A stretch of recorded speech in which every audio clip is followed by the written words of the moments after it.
And one of the most powerful testimonies we're going to have an opportunity to hear is from our own Heather. Let's give it up to her. And Heather, you've got as much time as you want, Heather.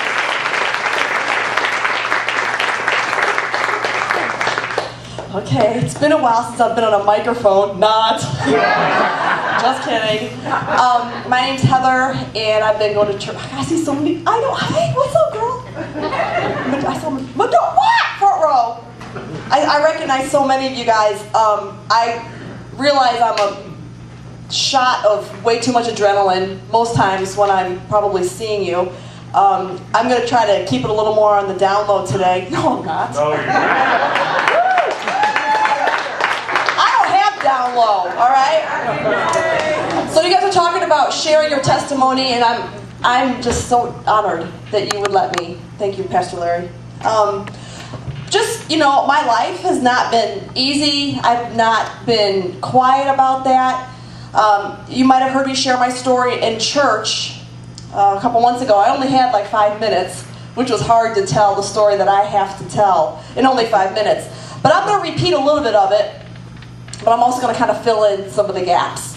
When I was 8 years old is when I wrote my first suicide letter to my grandma. 8. And it's really hard because I have an 8-year-old. And I look at him and I'm thinking, how could you ever be that far gone that you don't want to live when you've only lived for 8 years? And because of just some things that had happened in my life in that short span of time, I didn't want to. That would kind of mark the beginning of a lifelong journey where I would have battles in my mind. And it never had a name. In my own quiet world, I thought for sure if anybody would call it anything, they would say crazy. And even after I was diagnosed, I took offense to that word because what I thought maybe was the case had been finally validated that I was crazy. And for all intents and purposes, that, there's some great, pretty psychological words for it, but really that's what it is. And so I always would take offense when people would use the word crazy, and then I realized, I had this epiphany, like the Shekinah glory opened up in the sky and just fell down on me. And I was like, no, wait a minute. That's not offensive when people say, what, are you crazy or something? That's an inroad, and I'm going to take it. And so it has become for me a conversation piece. When people use the word crazy, that's an inroad into their life. Because I can sit there and be like, oh, how could you call me crazy? What's the matter? You think I'm crazy or something? I'm not crazy. Or I can be like, you know what? That's exactly what I am. Let's talk about it. And so it never had a name. So for 17 more years, I would continue to have this battle in my mind, untreated and undiagnosed. And then, this is the part I didn't have time to share in big church. Oh, Susie gonna eat some food. Okay, you eat some food. Then I would get married in 1999, and a year after we were married, I married a pastor. And we were both in ministry, and we were newlyweds. And I was teaching a women's Bible study, and I was 25 when they would find me in a parking lot in the middle of a suicide. There was a lot of screaming. I had done a lot of damage to myself, and my husband got to the scene. They located me. He got to the scene. And, he needed to call 911. So he called 911, and they deployed several cars and flashing lights and trucks and loud sirens to the scene. They took me to the hospital where I was treated for my injuries. And when they were all done treating me for my injuries, I was like, okay, ship shape, let's go home. Bad day, start over tomorrow. And unfortunately, the situation in Florida is when you are a threat to yourself or society, you don't go home. Many of you have probably heard the word Baker acted. So I was. And after they treated my injuries in the hospital, a van with 2 men, they weren't even cute. Anyway, they transported me to a psychiatric hospital.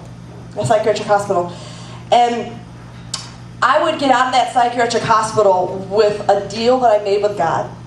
And I don't know if you can make deals with God, but I did. And I said, God, I will live for you the rest of my life telling this story if I never come back here again. And that was 17 years ago.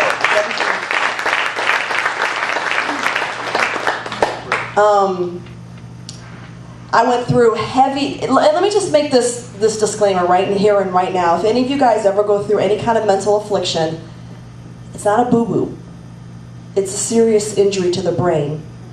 And it takes a lot of work to put it back together again. And I will shout from the mountaintops that I didn't get healed in my head overnight. For 52 weeks, 365 days, I was on a lot of medication and in a lot of counseling and did a lot of at-home therapy. So it's hard, but greater is He that is in your brain than he that is in the world. And if you want to be a conqueror, you will be a conqueror. You will be a conqueror. So it's been it was 13 years. I have not gone back. And it's cool because, you know, when that kind of thing happens, you're like, okay, so for the rest of my life, I'm going to sit in a rocking chair and knit sweaters, and that's it. That's all I'm going to do for the rest of my life. And I was like, you know, it's just been so cool, you guys, for me to see God allow me to still have the mental affliction. I still deal with it. I still take some medicine, and I still get counseling. But I've been able to live a joyful, abundant life, and I'm very grateful for that. I'm very grateful for that. I just wanted to, just one message that I usually get out of my testimony when I tell it to myself is that loneliness is not hopelessness. When I was 8 years old and I wanted to die at 8 years old, it's because I was lonely. I was lonely. I was getting bullied at school and just going through some major dysfunction in my family, and so I was 8 and I didn't feel like I had anybody. But you know, I had God in my heart. And I woke up the next day still breathing. And if you wake up breathing, you've got reason to keep going. And so after 8 years old, you know, things would happen. You know, when I was 25 and they found me in the parking lot, it's funny because at 25 it was unlike when I was 8. At 25 I was in a big church.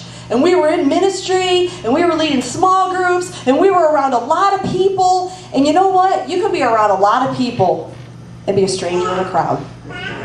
And you can feel very alone. And so I remember feeling, I had convinced myself that even though there's all these people, and there's a husband, I married into a Cuban family, there's like a squillion of them. That even though you can have all that noise of society around your life, if your brain has a propensity to be challenged by the devil, that's what he'll get you. Because if you're lonely, why are you here?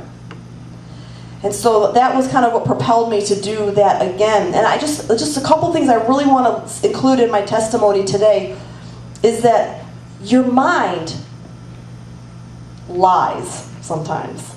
Sometimes your mind lies. And you know, you or me can be the godliest, kindest, smartest, purest person, and your brain can still lie to you. It can still lie to you. And you and I have the power, with Jesus in our heart, to overcome the lies in our mind. And so I will not listen to the voice in my mind that sometimes pops up and says, you're alone. I cast it out. I will not listen to you. You are not my boss. And that's when, you know, I'm not talking... It's okay if you talk to yourself, it's just weird if you talk back, okay? So, I talk to myself all the time. Because, you know what? I have to.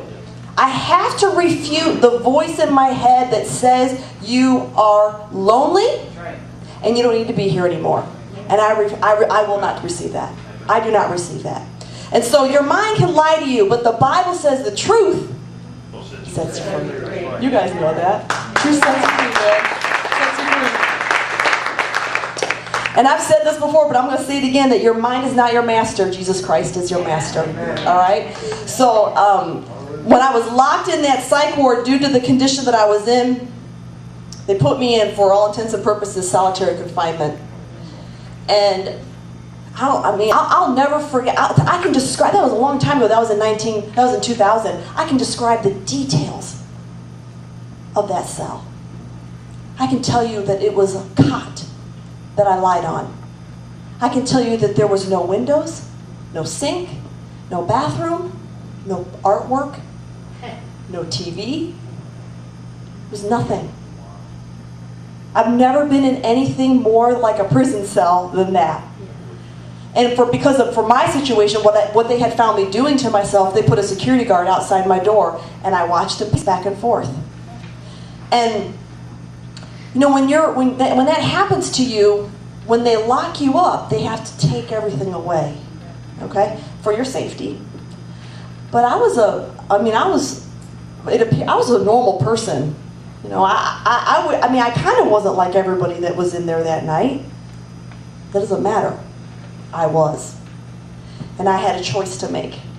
And they took everything away. You know, and sometimes I get choked up when I think about this, because it was really hard.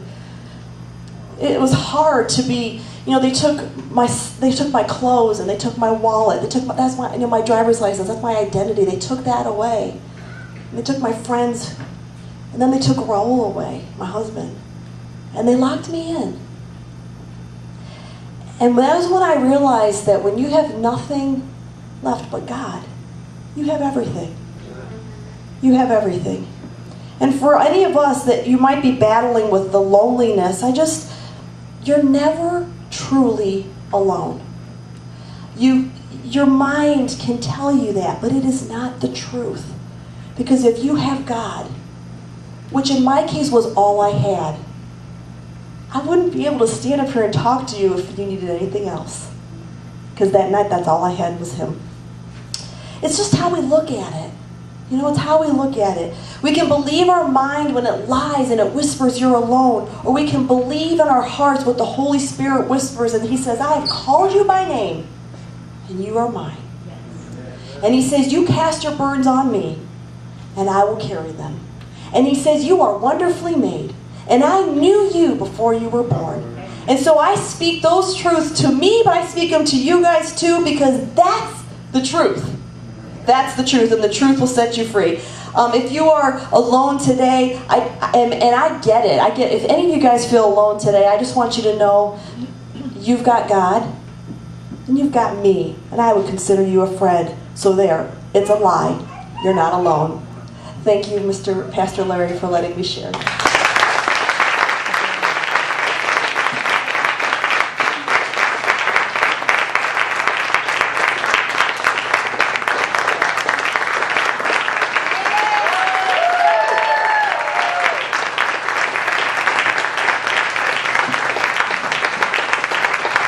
Thank you.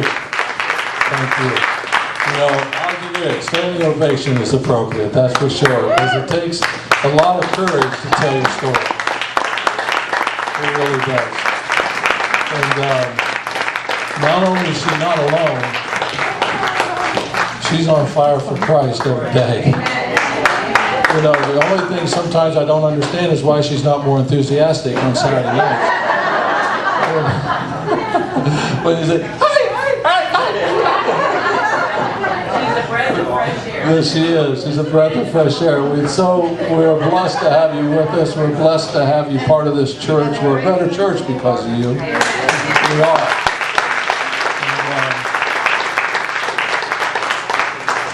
And you couldn't make Raul more proud.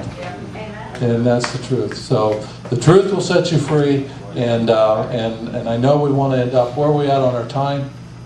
Oh, we got 8:26. 8:26, we still have a few minutes. Heather, you're more than welcome to hang around with us. We're going to have an Italian dinner tonight. You know, it's really a lot of fun and a lot to eat. And you're more than welcome to stay with us and share with us. And we'd love to have you, right? So Mark, if you can come back. We can't go into another one. I can't do it for 4 minutes.